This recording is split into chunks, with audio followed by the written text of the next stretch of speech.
Easy Sanskrit ലേണിങ്ങിൻ്റെ പുതിയൊരു വീഡിയോയിലേക്ക് എല്ലാ കൂട്ടുകാർക്കും സ്വാഗതം. ഇന്നത്തെ വീഡിയോ സംസ്കൃതം 4ാം ക്ലാസ്സിലെ 2ാമത്തെ യൂണിറ്റാണ് ഡിസ്കസ് ചെയ്യുന്നത്. 1ാമത്തെ യൂണിറ്റ് ഓൾറെഡി ഈ ചാനലിൽ അപ്ലോഡ് ചെയ്തിട്ടുണ്ട്. അപ്പോൾ വീഡിയോയെക്കുറിച്ചുള്ള അഭിപ്രായങ്ങൾ എല്ലാ കൂട്ടുകാരും തീർച്ചയായിട്ടും കമൻറ്റ് ഇടുക. സബ്സ്ക്രൈബ് ചെയ്യാത്തവരുണ്ടെങ്കിൽ സബ്സ്ക്രൈബും കൂടി ചെയ്യുക. ദ്വിതീയഃ പാഠഃ, 2ാമത്തെ പാഠം എന്നാണ് അതിൻ്റെ അർത്ഥം. ഇവിടെ ഒരു ബോക്സിനകത്ത് ഒരു 4 ചോദ്യങ്ങൾ നൽകിയിട്ടുണ്ട്. അവയെന്താണെന്ന് നോക്കാം. ഭവന്തഃ ജലം ആനീതവന്തഃ വാ എന്ന് പറഞ്ഞാൽ നിങ്ങൾ വെള്ളം കൊണ്ടുവന്നിട്ടുണ്ടോ എന്നാണ് ടീച്ചർ കുട്ടികളോട് ചോദിക്കുന്നത്.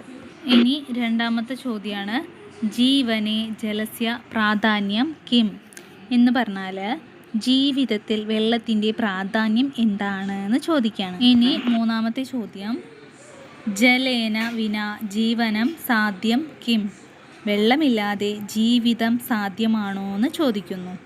ഇനി 4ാമത്തെ വനജീവിനഃ കസ്യാഹ ജലം പിബന്തി, വന്യജീവികൾ ആരുടെ വെള്ളമാണ് കുടിക്കുന്നത് എന്ന് ചോദിക്കുന്നു.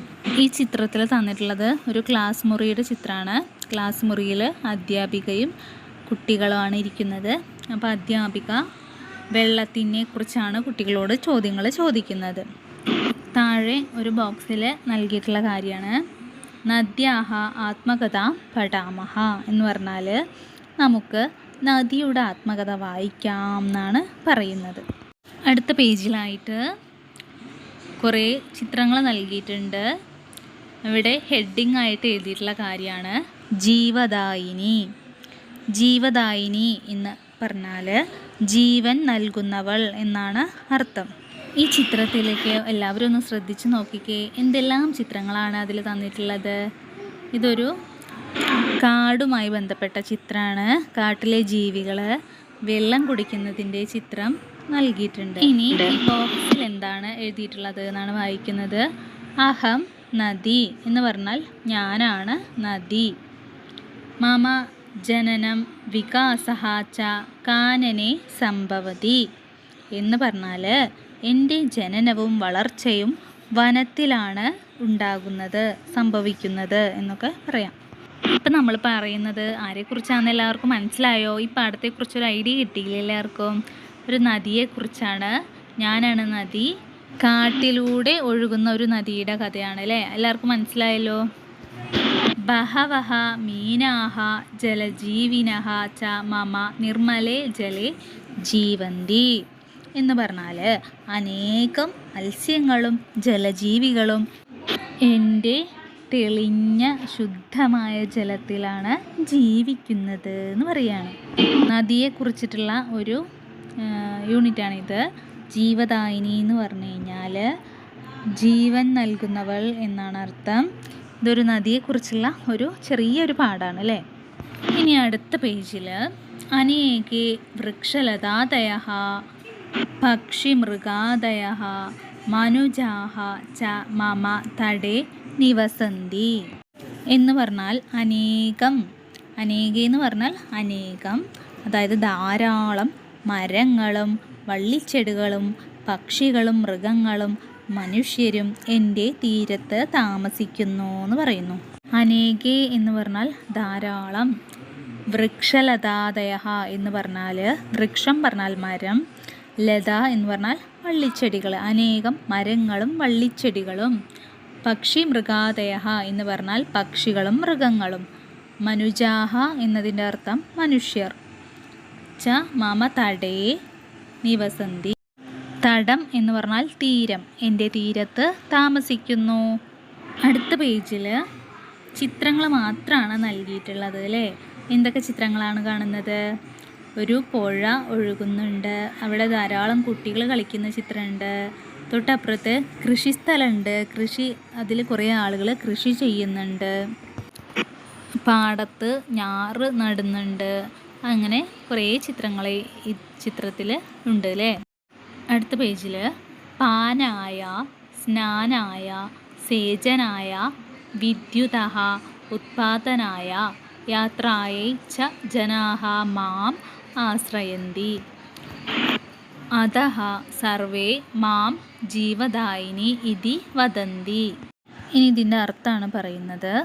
പാനായ എന്ന് പറഞ്ഞാൽ കുടിക്കുന്നതിന്, സ്നാനായ എന്ന് പറഞ്ഞാൽ കുളിക്കുന്നതിന്, സേചനായ എന്ന് പറഞ്ഞാൽ നനയ്ക്കുക, വിദ്യുതഃ ഉത്പാദനായ എന്നാൽ വൈദ്യുതി ഉൽപ്പാദിപ്പിക്കുന്നതിനും, യാത്രായൈ യാത്ര ചെയ്യുന്നതിനും, ച ജനാഹ മാം ആശ്രയന്തി എന്ന് പറഞ്ഞാൽ ഇത്തരം കാര്യങ്ങളൊക്കെ ചെയ്യാൻ, അതായത് കുടിക്കാൻ, കുളിക്കുന്നതിന്, നനയ്ക്കുന്നതിന്, വൈദ്യുതി ഉൽപ്പാദനം, യാത്ര ചെയ്യുന്നതിന്, ഇതിനൊക്കെ ആളുകൾ എന്നെയാണ് ആശ്രയിക്കുന്നത്.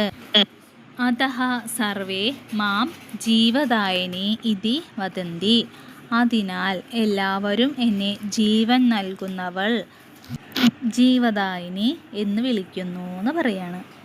അടുത്ത പേജിൽ കിന്തു മനുജാഹ മയി മാലിന്യാനി ക്ഷിപന്തി അന്തേ മാലിന്യൈഹി സഹ അഹം സാഗരം പ്രവിശാമി പ്രിയസഖ മാം മാലിന്യേഭ്യോ മോചയതോ. ഇതിൻ്റെ അർത്ഥം കൂട്ടുകാർക്ക് മനസ്സിലായോ? ഇതിൻ്റെ അർത്ഥം ആണ് ഇനി പറയാൻ പോകുന്നത്. കിന്തു മനുജാഹ മയി മാലിന്യാനി ക്ഷിപന്തി എന്ന് പറഞ്ഞാൽ എന്നാൽ മനുഷ്യർ എന്നിലേക്ക് മാലിന്യങ്ങൾ വലിച്ചെറിയുന്നു. അന്തേ മാലിന്യൈഹി സഹ അഹം സാഗരം പ്രവിശാമി, അവസാനം ഈ മാലിന്യങ്ങളോടുകൂടെ ഞാൻ സമുദ്രത്തിലേക്ക് പ്രവേശിക്കുന്നു. പ്രിയ സഖ, പ്രിയ സുഹൃത്തേ, മാം മാലിന്യേഭ്യോ മോചയതോ, എന്നെ ഈ മാലിന്യങ്ങളിൽ നിന്നും മുക്തനാക്കൂ, രക്ഷിക്കൂ എന്ന് പറയാണ്. ആരാണ് പറയുന്നത്? നദി. അപ്പോൾ ഈ യൂണിറ്റ് എല്ലാ കൂട്ടുകാർക്കും മനസ്സിലായി എന്ന് വിചാരിക്കുന്നു. എന്തായാലും നിങ്ങളുടെ അഭിപ്രായങ്ങൾ കമൻ്റ് ഇടണം കേട്ടോ. ഇപ്പം നമ്മൾ നദിയെ കുറിച്ചിട്ടുള്ള ഒരു പാഠമായിരുന്നു ഇപ്പോൾ പഠിച്ചിട്ടുണ്ടായിരുന്നത് അല്ലേ. ഈ പാഠത്തിലൂടെ നമ്മൾ ജലത്തിൻ്റെ എന്തെല്ലാം ഉപയോഗങ്ങളാണ്, ജലത്തിന് ഉപയോഗങ്ങൾ പഠിച്ചു. അതുപോലെ തന്നെ നദിയെ സംരക്ഷിക്കേണ്ടതിൻ്റെ ആവശ്യകതയെക്കുറിച്ചും ഈ പാഠത്തിലൂടെ നമ്മൾ പഠിച്ചു അല്ലേ. നമ്മൾ മാലിന്യങ്ങളൊക്കെ വെള്ളത്തിലേക്ക്, അതായത് ചെറിയ ചെറിയ പുഴകളിലേക്കും തോടുകളിലേക്കൊക്കെ വലിച്ചെറിയുന്നത്, തോടുകളിലേക്ക് മാത്രമല്ല നമ്മൾ തുറസായ സ്ഥലങ്ങളിലേക്കൊക്കെ വലിച്ചെറിയുന്നത്, മഴയിലൂടെയൊക്കെ നദികളിലേക്കും തോടുകളിലേക്കൊക്കെ എത്തി അതൊഴുകി അവസാനം സമുദ്രങ്ങളിലേക്കും കടലുകളിലേക്കൊക്കെ എത്തിച്ചേരുന്നുണ്ട് എന്നാണ് പറയുന്നത്. അപ്പം നമ്മൾ എന്ത് ചെയ്യണം? അനാവശ്യമായി ഒരു സാധനവും, വേസ്റ്റുകളൊന്നും, പ്ലാസ്റ്റിക്കോ മറ്റ് സാധനങ്ങളൊന്നും വലിച്ചെറിയാൻ പാടില്ല. അതിനൊക്കെ എന്ത് ചെയ്യണം? കൃത്യമായ രീതിയിൽ നമ്മൾ വേസ്റ്റ് ബോക്സുകളിൽ നിക്ഷേപിക്കുക. ഇനി ഈ പാഠത്തിൽ വരുന്ന പഠന പ്രവർത്തനങ്ങൾ നോക്കാം. ഉച്ചൈഹി വദതോ, ഉച്ചത്തിൽ പറയൂ. വാക്കുകളാണ് നദി, ജീവദായിനി, പാനം, സ്നാനം, സേചനം. ഇത്രയും വാക്കുകൾ നിങ്ങൾ ഉറക്കെ പറയണം. അടുത്തത് ഉദാഹരണാനുസാരം പൂരയതോ, ഉദാഹരണത്തിനനുസരിച്ച് വിട്ടുപോയ ഭാഗം പൂരിപ്പിക്കുക. ഉദാഹരണമാണ് നദി പർവ്വതാത് പ്രവഹതി, നദി പർവ്വതത്തിൽ നിന്നും പ്രവഹിക്കുന്നു. അടുത്തത് ഛാത്രാഹ വിദ്യാലയാത് ആഗച്ഛന്തി, കുട്ടികൾ വിദ്യാലയത്തിൽ നിന്നും വരുന്നു. നദി കുതഹ പ്രവഹതി എന്നൊരു ചോദ്യം ഇവിടെ നൽകിയിട്ടുണ്ട്. കുതഹ എന്നതിൻ്റെ താഴെ വരയിട്ടെന്ന് കണ്ടില്ലേ? അതേപോലെ അടുത്ത ചോദ്യങ്ങൾ നമ്മൾ പൂരിപ്പിക്കണം. ഛാത്രാഹ ഡാഷ് ആഗച്ഛന്തി എന്നാണ് ഇവിടെ നൽകിയിട്ടുള്ളത്. ആൻസർ വരുന്നത് ഛാത്രാഹ കുതഹ ആഗച്ഛന്തി. അടുത്തത് ലഡുകം പാത്രാത് സ്വീകരോതി, ലഡു പാത്രത്തിൽ സ്വീകരിക്കൂ എന്ന് പറഞ്ഞു. അതിൻ്റെ താഴെ ലഡുകം ഡാഷ് സ്വീകരോതി, അവിടെ എന്താ എഴുതേണ്ടത്? കുതഹ എന്ന് തന്നെയാണ്. ലഡുകം കുതഹ സ്വീകരോതി എന്ന് എഴുതുക. അടുത്തത് ഫലം വൃക്ഷാത് പതതി, ഫലം വൃക്ഷത്തിൽ നിന്നും വീഴുന്നു. അപ്പോൾ ഫലം ഡാഷ് പദ്ധതി എന്നുള്ള സ്ഥലത്ത് കുതഹ എന്ന് എഴുതുക. ഫലം കുതഹ പദ്ധതി എന്നാവും മാറും. അടുത്തത് ബാലിക യാനാത് അവതരതി, പെൺകുട്ടി വണ്ടിയിൽ നിന്നും ഇറങ്ങുന്നു. ബാലിക ഡാഷ് അവതരതി എന്നുള്ള സ്ഥലത്ത് ഡാഷ് ഇട്ട സ്ഥലത്ത് കുതഹ എന്ന് എഴുതുക. ബാലിക കുതഹ അവതരതി എന്നായി മാറും. അടുത്ത പ്രവർത്തനം ഗണയതു ലിഖതു ച. എണ്ണുകയും എഴുതുകയും ചെയ്യൂ. ഇവിടെ ഓപ്ഷൻസ് നോക്കാം. ദശ, വിംശതിഃ, ത്രിംശത്, ചത്വരിംശത്. ദശ എന്നാൽ 10, വിംശതിഃ എന്നാൽ 20, ത്രിംശത് പറഞ്ഞാൽ 30, ചത്വരിംശത് 40. സംഖ്യകൾ 1 മുതൽ 100 വരെ സംഖ്യകൾ എഴുതുവാൻ ഉള്ള വീഡിയോ ഈ ചാനലിൽ അപ്ലോഡ് ചെയ്തിട്ടുണ്ട്. കാണാത്തവരുണ്ടെങ്കിൽ കണ്ടു നോക്കൂ. ആദ്യത്തെ ഉത്തരം എന്താണ് വരിക?